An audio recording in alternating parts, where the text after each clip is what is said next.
Hey, welcome to our channel, Rebels Unlimited, and today we are going to do a little pre-release deck dreaming as the March 13th release date for a Lawless Time, the next set to be released for Star Wars Unlimited, is coming up quickly, so we wanted to do a fun little video about one of my favorite Star Wars IPs, and that is the animated show Rebels. With the spoilers we've seen so far, a new leader I am very excited about is Hera Syndulla, not fighting alone. So in that light, I'd like to take a look at this leader, some of the other cards we've seen so far, and dream about being able to maybe cobble together a nice Hera deck for the pre-release events I plan to attend. So let's get to it. The new Hera leader breaks down as follows. She is a 3-power, 6 HP leader who deploys on 5 resources, which is already fairly nice. She is in the command and heroism aspect ratio and has the Rebel, Twi'lek, and Spectre trait. Her leader side text reads, while you control 2 or more units, ignore the aspect penalties on heroism units you play. Her unit side displays the following text: restore 1, and when this unit attacks, heal 1 damage from your base. And while you control 2 or more units, ignore the aspect penalties on the heroism units you play. So just like the front side. So she flips and you get restore 1. Okay, this leader is sort of like her first iteration in Spark of the Rebellion, but I feel this is a much better leader overall. First, she has the Rebel trait, which is huge, as this set has quite a few units with the Rebel trait that have already been revealed. In terms of a base, I do think that aggression is the best course here, though I think vigilance could work as well, even cunning. But I think that the 2 and 3 drop units in aggression are just a little bit better. And yeah, and vigilance as well has some really good 1 or 2 options, but I think aggression is the base I would go with. And speaking of units, for example, the new Chopper unit. Chopper is a 1 power 2 hit point unit in the new triple aspect card ratios, so under command, aggression, heroism. Chopper gets raid 1, so when it attacks gets +1, so it's actually a 2 cost for 2/2 when attacking. And when played, you can give an experience token to this unit if you control a cunning or vigilance unit. Or sorry, when played, give an experience token to this unit if you control a cunning or vigilance unit. You can give 2 experience tokens to him instead. So as a 2 drop, he's good because he comes down as a 2/3, potentially, and then attacking as a 3/3, not potentially attacking as a 3/3. But if you get him a little later when you're playing, he can come in as a 5/5. So a 4/4. Good unit though. Really good unit. And you have so many other options at this 1 or 2 drop, including the new Phantom, which is the Spectre shuttle in command heroism, and it has the Rebel vehicle transport Spectre traits. It's a 2 cost, 2/2, 2 power, 2 hit points. And it has the, when played, you may play a heroism unit from your hand, paying its cost, and give an experience token to it.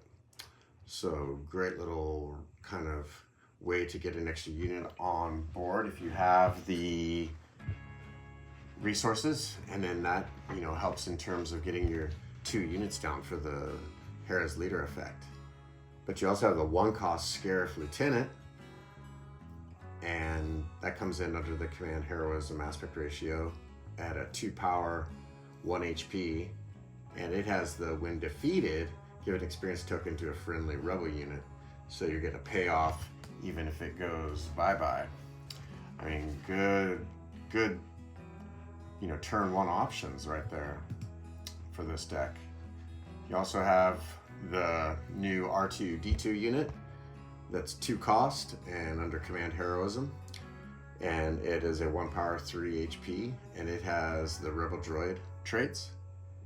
And when played, search the top 5 cards of your deck for a unit that shows an aspect with a friendly unit, reveal it, and draw it. And then put the other cards on the bottom of your deck in a random order. And then, you know, you have this turn 2 unit, 3 cost, Masasi Group Marines, and it's a 4/4, you know, power 4 HP. That's a great card for turn 2. But, you know, playing into the red aggression or aggression base, you've got a couple of units that don't have the rebel trait, but I still think they'd be really good in this deck if you can pull them. And that's the 2 unit Cloud Rider Veteran under the aggression heroism aspect, and has an underworld trait. It's a 1 power 4 HP, and on attack it deals 2 damage to a base. Great card. And then you also have Weasel. He's a 2 cost aggression heroism, and he's a 2 power 3 HP, and he has the ability on attack another friendly unit gains raid 2 for this phase. So that's a really good unit on well, probably turn 3. So yeah, great units right there. And then, you know, moving into when you can actually get out a triple aspect card and not pay the penalty. Once you get 2 units down, you know, this Generoso card, the new unit, is going to be great as well. It's 2 cost, and it's in the command cunning heroism aspect, rebel trait, 2 power 2 HP, and when played, either give an experience token to a unit or exhaust a unit. Great card. You also have the new Millennium Falcon unit, and it's in the same aspect ratios of command cunning heroism, 3 cost, 2 power 5 HP, with the rebel vehicle transport traits, and on attack you may give a space unit -2 -0 for this phase, but you may give a ground unit +2 +0 for this phase. So that is a pretty cool little power there. And eventually, hopefully, if you can pull some of them, you can get into the actual Spectre Squad and play something like the brand new Sabine Wren unit, Spectre 5. She comes out at 3 cost in the aggression, cunning, heroism aspect ratio. She's 3 power, 3 HP, and has the Mandalorian, Rebel, and Spectre traits. She has ambush, and when played, you may defeat a non-unique upgrade, but if you control a vigilance or command unit, you may defeat any upgrade instead. So a lot of flexibility with this card.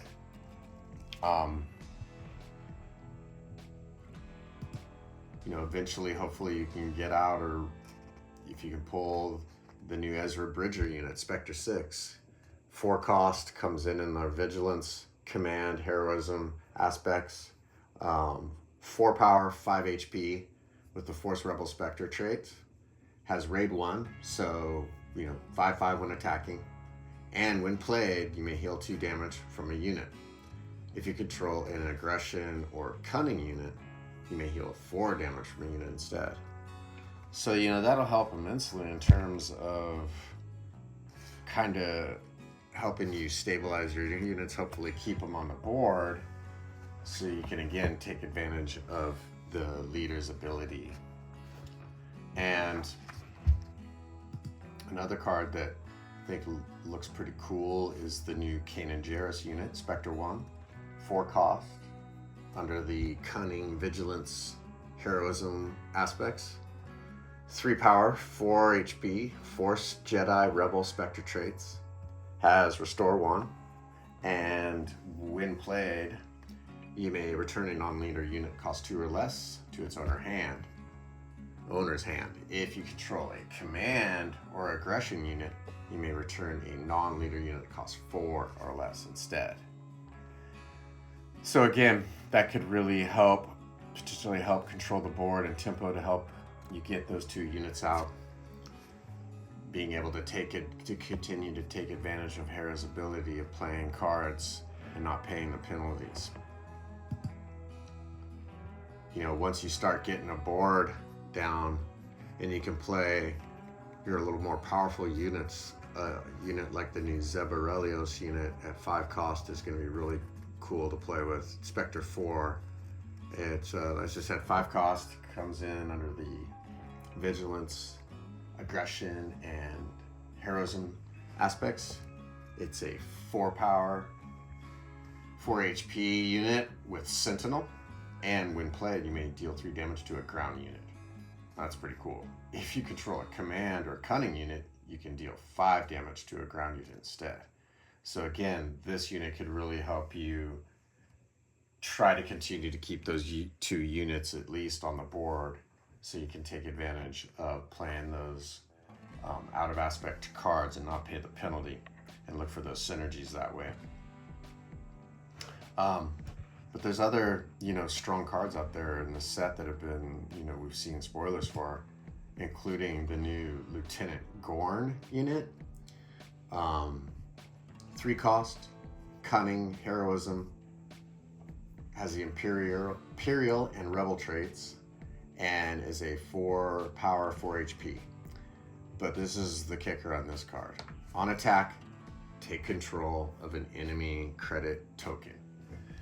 That's pretty powerful. I mean, the 3 cost 4/4 is already pretty good. Taking their credit token is pretty awesome.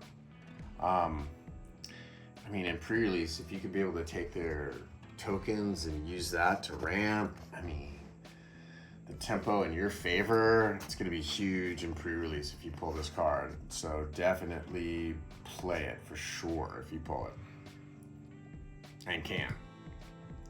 Another card I think would be really cool to be able to get and try to mess around with is this new event, Payroll Heist. It's command, 4 cost, and the text reads, for this phase, each friendly unit gains, on attack, create a credit token.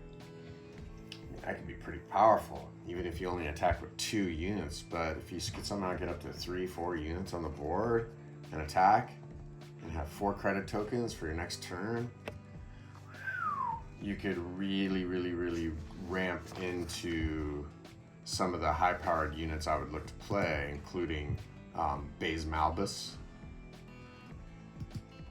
Luke Skywalker, the new Luke Skywalker unit, or the new Rey unit.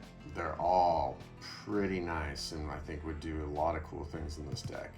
The Baze Malbus is a 7 cost, vigilance, aggression, heroism aspect card, 6 power, 8 HP, Sentinel, and when 1 or more damage is healed from this unit, you may deal that much damage to a unit. Pretty interesting. The new Luke Skywalker unit and aggression, cunning, heroism with the Force, Jedi, Rebel traits is a 9 power, 7 HP, and has this cool when played abilities where an opponent chooses one of the following. They create a credit token, but the unit readies. Or you may deal 5 damage to a unit. I mean, those are both pretty impactful. Especially later in the game, if you can get this unit out and just get 1 attack, 9. Whew. But I think a unit that could be really cool to ramp into is the new Rey unit. 8 cost, command, heroism aspect, 9 power, 9 HP, Force, Jedi resistant traits, and it's got the text opponents can't opponents can't take control of this unit, and this unit can't be defeated by enemy card abilities. I mean, it's gonna be pretty hard to get off the board. So if get this unit out attacking for 9, and if you just swing it twice, the game's almost going to be over by then. Especially by the time you can get this out. But you could ramp into this at, I mean, turn 3 or 4 if you get the right credit tokens and combinations going on. That's dreaming, but we can always dream.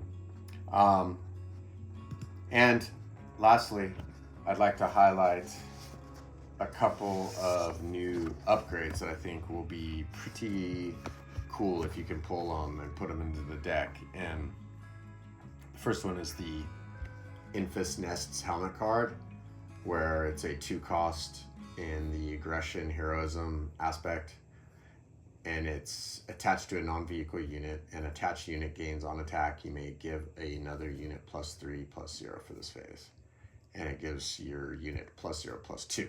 So, 3/2. It says attached unit, so you can attach it to anything you can get down after, turn 3. You could put this on something and then really start to, do some damage. But the event I'm most excited to see, especially because of the Spectre Squad cards, is the new upgrade Fulcrum. It's 5 cost in command heroism, and the card text reads attached to a non-vehicle unit, and attached unit gains the rebel trait, and each other friendly rebel unit gains +2/+2. I mean, this is a game ender if you get it on the right kinds of cards towards the end of the game. I mean, +2/+2 to 3 units that are, let's say they're just 3 3s. That's 15 damage right there. So yeah, this could be a cool deck. I mean, I'm dreaming. That's why I'm calling this video Spectre Squad Dreamin, because it'll be really hard to pull all these cards. But even once we're playing this, in Premiere, I'm definitely going to build a Spectre Squad deck. So I hope you all are interested in building this kind of a deck too. I hope this little bit of, looking at these cards helps when it comes pre-release time. And I thank you for tuning into our channel, Rebels Unlimited, and watching our content. This was fun. Wishful thinking type of video, purely for fun, for sure. But a Lawless Time is releasing on March 13th, so that's, creeping up on us, faster and faster. So again, thank you for watching, and please, if you have a moment, like, share, comment, and subscribe to our channel. We continue to grow as a channel, so we really, really appreciate your support. And that's us blasting off to hyperspace. Bye.